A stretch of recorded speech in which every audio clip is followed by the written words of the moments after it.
Après plus de 10 ans de développement validant le Doppler tissulaire en échocardiographie, la question de l'intérêt pratique de cet outil reste d'actualité.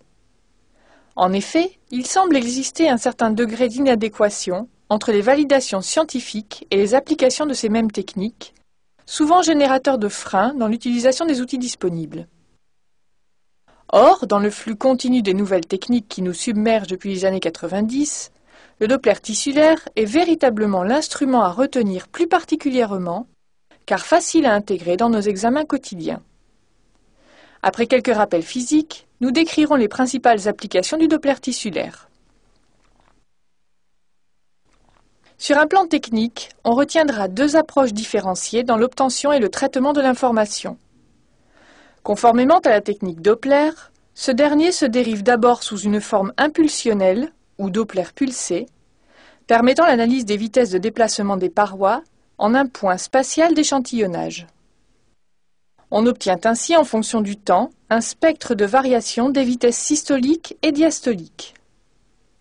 L'alignement du tir Doppler et de l'axe de déplacement de la paroi investiguée est alors la priorité pour s'affranchir de la limite de l'angle Doppler.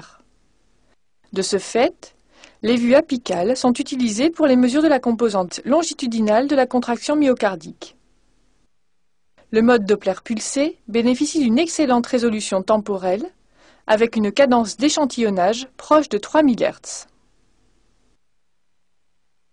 Le deuxième mode accessible en Doppler tissulaire est le mode couleur, qui en pratique est associé au mode TM. La superposition de l'information vélocité en codage couleur au tracé temps-mouvement lui confère une haute résolution temporelle et spatiale qui permet d'identifier correctement les chronologies. Un autre intérêt de ce mode est la visualisation du gradient de vélocité transmyocardique au niveau des parois, avec des vélocités plus élevées dans les couches sous-endocardiques, aussi bien en systole qu'en diastole. Couplé au mode bidimensionnel, le mode Doppler tissulaire ne présente pas une lisibilité suffisante pour une interprétation qualitative et se trouve limité par une cadence image moindre. Par contre, l'intérêt des boucles DTI couleur bidimensionnelles provient de l'analyse en reconstruction qui permet de retrouver l'information de vélocité sous forme de courbes obtenues en différents lieux du myocarde simultanément. La principale limite de cette analyse est la résolution temporelle, qui est celle de la cadence image en bidimensionnel couleur, soit 100 Hz en moyenne. Cependant, son principal avantage est la comparaison des profils de vélocité entre les différentes parois. Par ailleurs, une information de déplacement de parois ou de déformation peut être extrapolée à partir des vélocités et affichée sous forme de courbe. En pratique, seuls les équipements de haut de gamme permettront cette approche plus technique. L'interprétation des informations recueillies en Doppler tissulaire nécessite la compréhension des mouvements de contraction cardiaque dans ces trois dimensions. Au-delà de l'étude de l'épaississement pariétal, reflet de la déformation radiale, il faut également intégrer le raccourcissement ventriculaire dans son grand axe, qui résulte de la contraction en composante longitudinale. Sa traduction s'apprécie sur le mouvement d'ascension de l'anneau mitral vers l'apex. Ces différentes composantes de déformation prennent naissance dans l'architecture histologique cardiaque et l'orientation des myocytes au sein de chaque couche myocardique. En raison de la technique d'acquisition Doppler, la notion de direction des mouvements enregistrés est fondamentale. Ainsi, le DTI à l'anneau, obtenu à partir d'une apicale 4 cavités, nous informe quasi exclusivement de la composante longitudinale, à l'opposé d'une acquisition parasternale sur la paroi inférolatérale, qui nous donne une information de composante radiale. Dans l'axe longitudinal, on retiendra l'existence d'un gradient de vitesse entre les zones basale et apicale, avec des vélocités plus élevées au niveau basal. Comme nous l'avons vu, un gradient transmyocardique existe également entre les couches sous-endocardiques et sous-épicardiques, aussi bien en mésosystole qu'en protodiastole. L'angle Doppler intervient quand l'analyse s'effectue sur des parois dont la direction de contraction n'est plus alignée au tir Doppler. Les mesures de vitesse sont alors faussées. Dans ce tableau sont notées les valeurs normales de vélocité mesurées en Doppler pulsé au niveau des parois myocardiques. Les valeurs de gradient transmyocardique, systolique chez le sujet sain, seraient de 1,2 plus ou moins 1 au niveau septal, 2,4 plus ou moins 0,9 au niveau inférolatéral. Et les valeurs normales en protodiastole, de 2,8 plus ou moins 1,6 au niveau septal, et 7,9 plus ou moins 2,8 au niveau inférolatéral. Si un seul domaine d'investigation devait être retenu pour l'application du Doppler tissulaire en pratique quotidienne, il s'agirait incontestablement de l'étude de la fonction diastolique. La connaissance parfaite de l'état d'équilibre de cette phase du cycle cardiaque est d'une importance capitale dans le diagnostic ou le suivi de certaines entités pathologiques. L'utilisation du Doppler tissulaire aide à différencier l'aspect normal ou normalisé du flux transmitral. En effet, l'enregistrement du profil DTI à l'anneau mitral latéral permet d'apporter le diagnostic de dysfonction diastolique. On mesure l'amplitude de l'onde EA ou E', qui est inférieure à 8 cm/s en cas d'anomalie diastolique. Avec le même paramètre, il sera effectué le rapport entre l'onde E transmitrale classique et l'onde EA pour une évaluation des pressions de remplissage. Une valeur inférieure à 8 est en faveur de pression normale et une valeur supérieure à 15 en faveur de pression élevée. En cas de rapport intermédiaire, l'utilisation de la vitesse de propagation en TM couleur et du flux veineux pulmonaire peuvent alors être utiles. Les deux principales indications de ce type d'évaluation seront le suivi des patients insuffisants cardiaques, avec un réel impact thérapeutique pour l'ajustement des traitements diurétiques, bêta-bloquants ou IEC, et le diagnostic d'insuffisance cardiaque à fonction systolique préservée.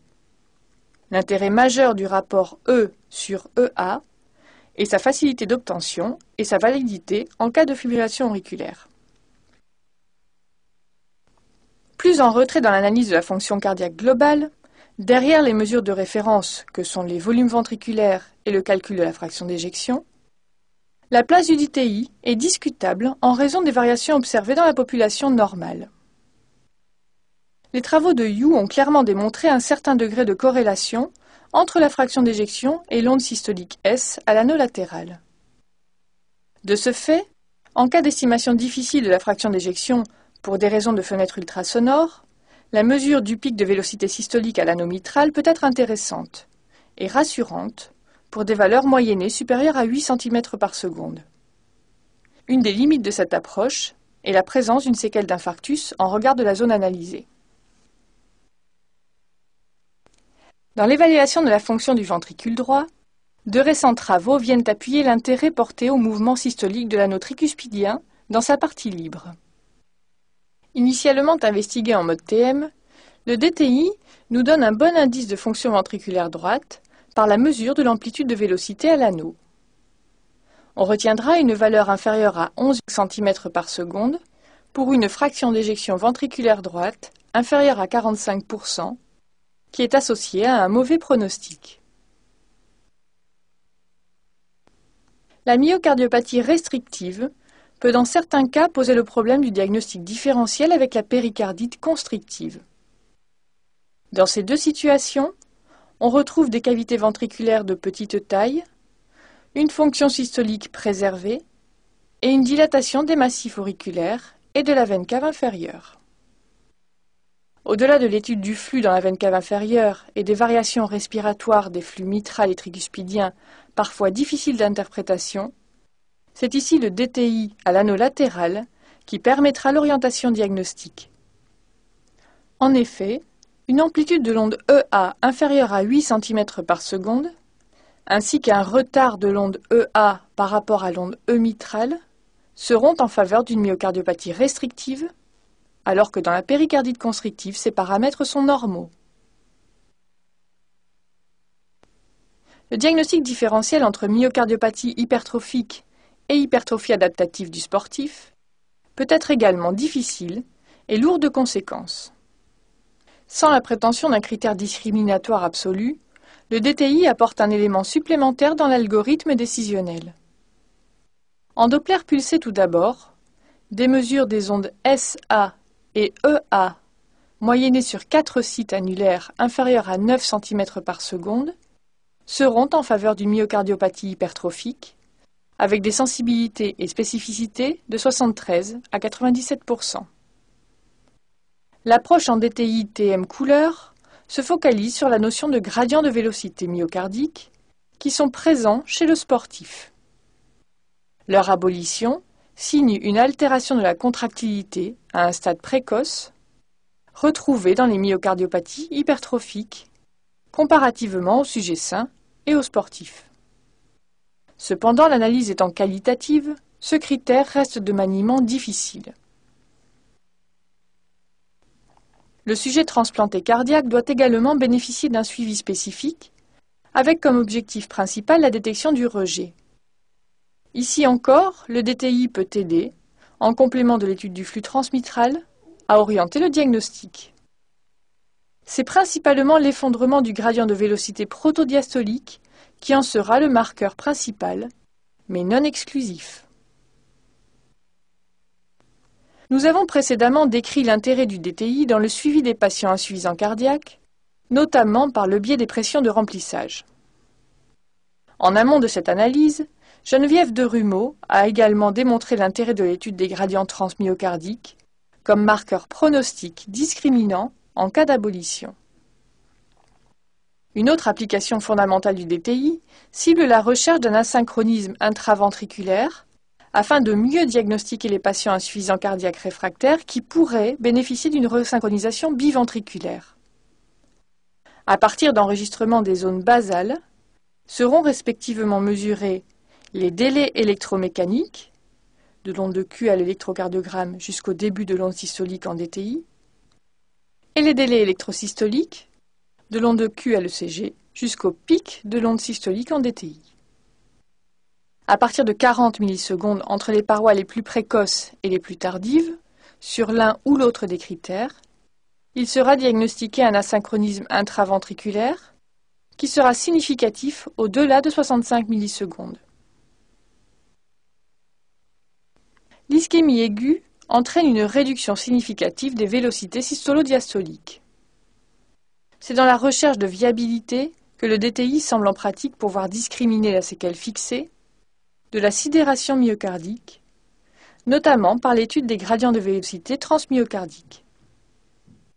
Dans le domaine de l'échocardiographie de stress, l'analyse des vélocités systoliques présente surtout un intérêt pour l'opérateur moins expérimenté, comme nous l'enseigne l'étude de Thomas Marwick. Des valeurs de 5 et 7 cm par seconde sur les segments médians ou basaux sont retenues pour le diagnostic d'ischémie au pic. La fiabilité de l'analyse des vélocités myocardiques est limitée par l'enregistrement de mouvements d'accompagnement extrinsèques à la contraction locorégionale. Une approche plus fine de la contraction myocardique est accessible par l'étude des déformations pariétales, ou strain, calculées soit sur une base Doppler tissulaire couleur, soit à partir de l'image classique noir et blanc. Cette dernière approche suscite un grand intérêt avec des résultats d'ores et déjà très prometteurs. En quelques années, le Doppler tissulaire est devenu un outil réellement incontournable dans nos examens échocardiographiques de routine, avec en point d'orgue l'analyse de la fonction diastolique. D'autres cibles pathologiques, comme la myocardiopathie restrictive, la myocardiopathie hypertrophique, l'hypertrophie ventriculaire gauche, le rejet post-transplantation, la dysfonction ventriculaire droite, les problèmes d'asynchronisme, peuvent également bénéficier des atouts de cette technique afin d'enrichir les algorithmes diagnostiques classiques. Les atouts du DTI sont incontestablement sa simplicité d'utilisation et sa généralisation sur les échographes. Pour une analyse plus fiable de la contraction locorégionale, des techniques plus sophistiquées, comme l'étude des déformations, sont en cours de validation.